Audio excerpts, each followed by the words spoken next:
Hey everyone, Ryan Robitaille here. I just want to do a quick data rabbit video to be kind of like a companion to a blog post I just wrote. The blog posts are cool, but I think some of this stuff is much easier to get by, by showing it to you. So I want to do two quick things in this video. I want to cover creating things for reuse and editing the editor in user space, which is some stuff I went over in the blog. So, anyways. Come over here, see this little app screen I have. This is essentially, let me just check the margins back and go back to here. This is essentially a UI for like an Airflow instance, Airflow being the ETL data moving automation orchestration tool that a lot of us have used a lot, for better or worse. This is kind of a UI, it's calendar and a bunch of viz, and I have it all planned out. It's just not quite done yet. But I think it brings up some interesting points that I wanted to talk about, hence the video. So going back to the editor here. So this calendar piece I want to use as a filter.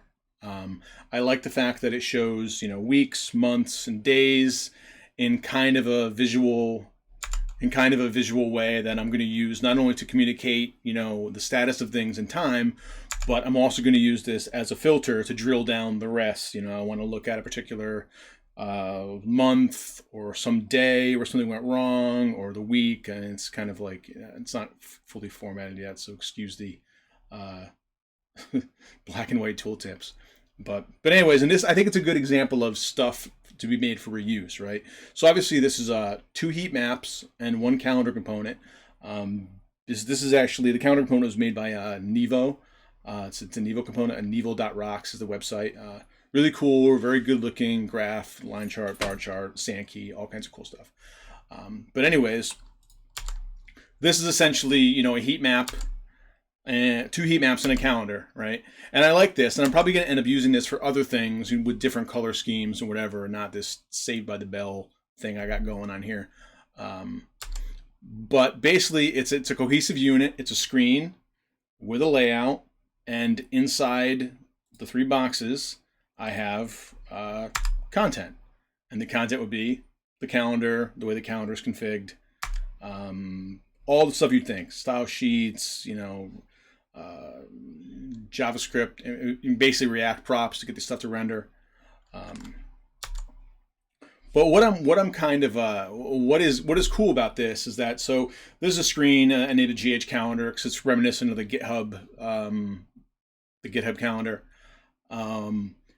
This is the kind of thing that I think is great, because what Rabbit's going to allow, it works now. I just don't have the UI in place. Is if I want to use this and import this into another project or app or kit, whatever you want to call it, I can import this screen, and it'll import the screen and these components and even parameters. If I have parameters that are tied to this, even parameters, everything needed for this thing to render, right? And then you import it in, you get everything that comes with it. And then you can start, forking on it as you like. So it's kind of like everything you build. I like the idea that, we're building up kind of a toolbox of things, right? And if this is like your cool ass calendar or whatever, then that's awesome. You take that to the next project or whatever, and tweak it. I really kind of like that recombining, remixability thing. So on top of that, the other thing I wanted to mention. Oh, by the way, just to say, so this is my my app here. Obviously, it's has screens within screens to make it easier to build. This is the full layout, with a box and two things. And inside this is a side menu and then a middle piece. If I go to the side menu, it's just this piece. And if I go to the middle, it's those things together. Side menu, yeah. So it's just combined in this kind of composed way, which not only makes it easier to like lay out and understand how how the flex boxes are set up, but it also makes it kind of easier to break down mentally, right? Like here's the base. I can see it has 2 children, middle and side menu. And if I go to side menu, I can see that, its parent is this based box. It has these content box in it. If I want to go to, this one, I can go through all the content. And when I find the box I want to edit in, I can change the CSS in the box. Or if I want to change the piece of content in the box, I can just swap over to that pretty quickly and say, tag list. And, we're going to say tag list. Little too many bangs there. So you kind of get what I'm saying, sir. Go back to side menu. This is the layout. This is the pieces of content that are in it. Left run log, hairflow summer. Yeah, hairflow. It's my joke. Hairflow. Pretty fucking hilarious. I can look at the historical button. Whatever. I'm kind of going through this thing. Just to give you a little update of the content editor. We don't need that.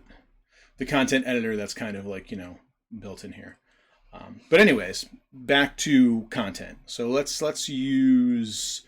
go back to the calendar as an example. Sorry, I'm rambling a little bit. It's kind of late at night. So here is the calendar component. I haven't done any customization on this screen. I want to talk about editing the editor and user space, right? That was my preamble here.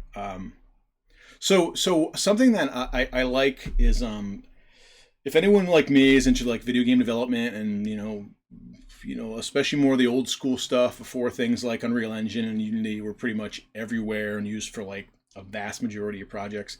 People would build their own engines, and in building their own engines, they needed a way to build content. And a lot of times, probably most of the time, they would build editors into the game itself, or at least some version of the game, for performance reasons, so they could build content, like, for example, like Doom levels, Quake levels. They'd have to build editors to build the content structs for their game, and sometimes that kind of combined together.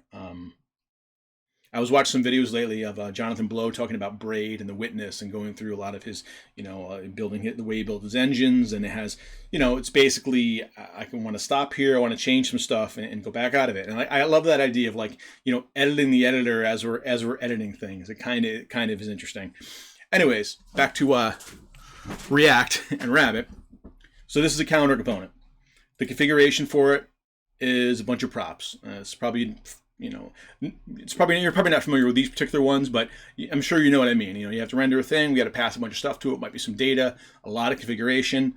This is fine if you understand, what this is, if you know the Nevo bar calendar, if you've read the documentation and whatever, like I have, like, what all this means and how it works and, how I can change stuff. I'm not going to screw with it now, but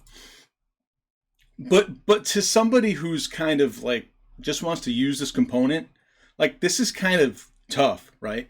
Like they're going to look at this and be like, oh man, this is kind of, they might start poking at it and like, changing stuff and maybe change this and that and get it. But it's still kind of like daunting. It doesn't really help you at all. But it works, and this is kind of like the lowest common denominator for prop editing, right? Because everything is going to be some type of map of props, and that should work for everything, but it's not pleasing, right? So I kind of was thinking, well, what if people could change the way the editor actually reacts to this data shape, right? And do it in a way that makes it a little more like palatable, for someone. So I figured out, well, all right, we'll let the user change the metadata of the object in the editor, but that metadata stays with the object. So going back to my calendar thing, if I were to add all the stuff to the calendar, which I'll show you in a second, then someone imports that. They not only get what I built to render, they get the metadata and the editor helpers that I added to it in order to make the experience of using it in the editor more pleasing, if that makes any sense. So as an example, let's look at one of these smaller ones.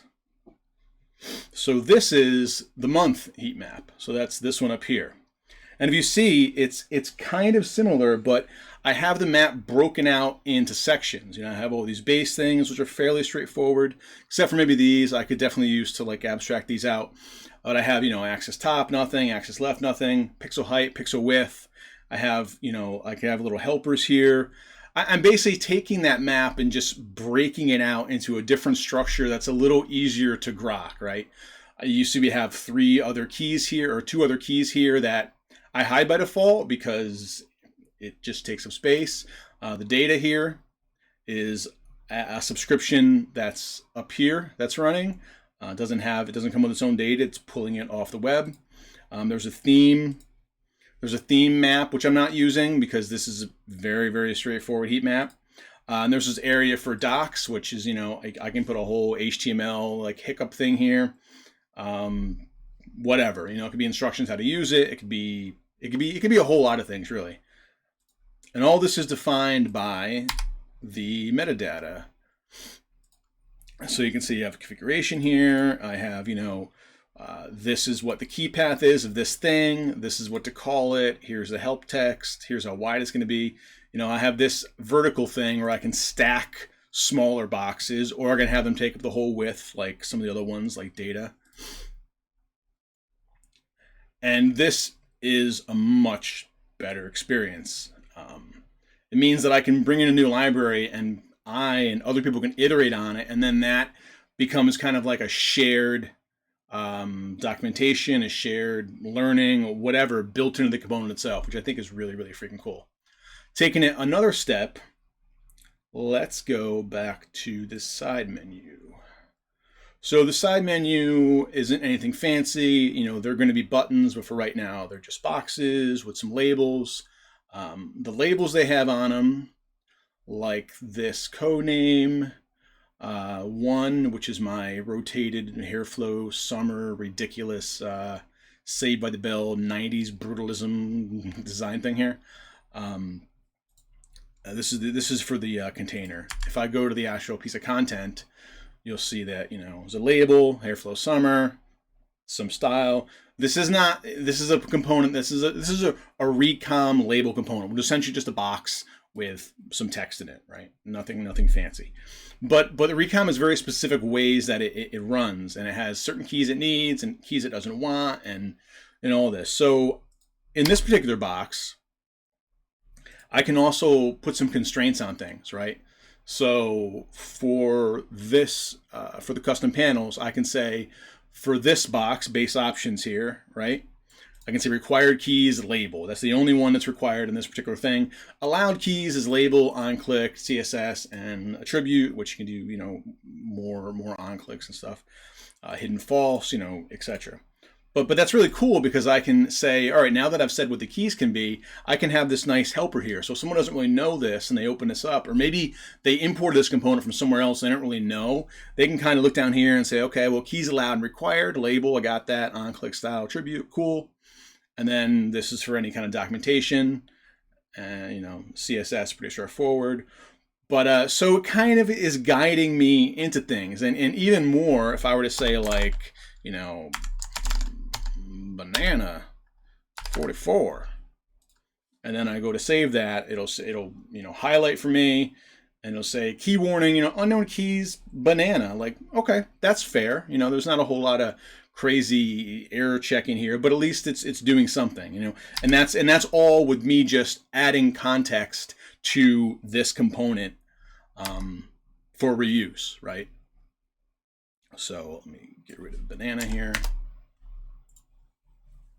Yeah, let me have our nice thing. Anyway, so that's kind of editing the editor. This whole thing I'm going to extend to the entire editor, not just content. It'll be layout, it'll be whatever, which might get a little strange, but I really think this is an interesting way to do it, because if we have this kind of import culture where the base components or whatever get built up to a certain point and then they're forked all over the place, I think it can lead us down some really interesting paths. For example, real quick, if we go back to, let's go back to the calendar, we'll do the week one.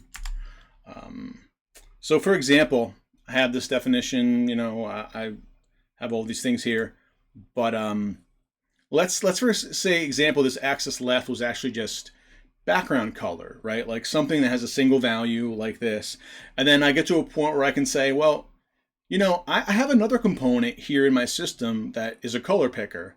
So eventually, I think this type of setup will move to, hey, this thing's a color. I want to use color picker, whatever, my color picker here. So then now we're moving to an area where, yes, it's code, yes, it's configuration code that you're changing, but people can not only split the configuration into different chunks, but then layer UI elements on top of those chunks to modify them, all without me doing anything, recompiling. They don't have to, edit Rabbit itself. Like this is all user space stuff based totally on configuration.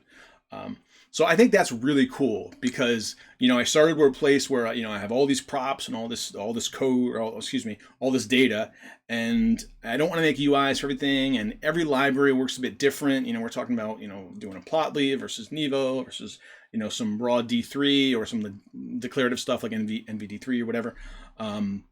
This is really cool because I don't have to build UI for that. I can just give people the tools to break things up and then layer UI on top of it. And then you may eventually get to a point where these things have UIs in this way, and it would be kind of like a crowdsourced thing, or just me spending lots of time configuring metadata for shit, which is fine also, just saying. But anyways, yeah, I just wanted to show that real quick. I don't know if there's anything else here that I haven't done. I have a special kind of parameter called color because, we use colors and we use different color bands in the visualizations. I thought that was interesting. I'm just basically adding anything that I think is useful in building these applications, going back and forth, switching between things. For example, one of the things that I really liked is, like I'm clicking on these different, layout elements. This is the screen section. So this is literally highlighting the layout element. It has a piece of content inside it, but I'm looking at the layout, or at any point I can just, bunny hop over to edit the actual component and then go back to editing the layout of the box, right? Like a lot of these little things, like I'm building into the design because I just want to be able to build stuff in a non-annoying way. And I think things like this metadata thing and some other stuff really kind of helps that. So it's kind of, just moving the whole thing forward with a tool that isn't painful to use, which is kind of like the whole point, right? I'm sure we've all used lots of tools, proprietary, open source, internal, enterprisey, that do a good job with their output, but are completely annoying to use. And I'm trying to get away from that. So anyways, that's way longer than I wanted to go on about something pretty straightforward. But yeah, that's where we are. Still behind a little bit, but I'm still trying to get the alpha out in the next couple weeks. We shall see. And yeah, I'll see you guys later. Cheers.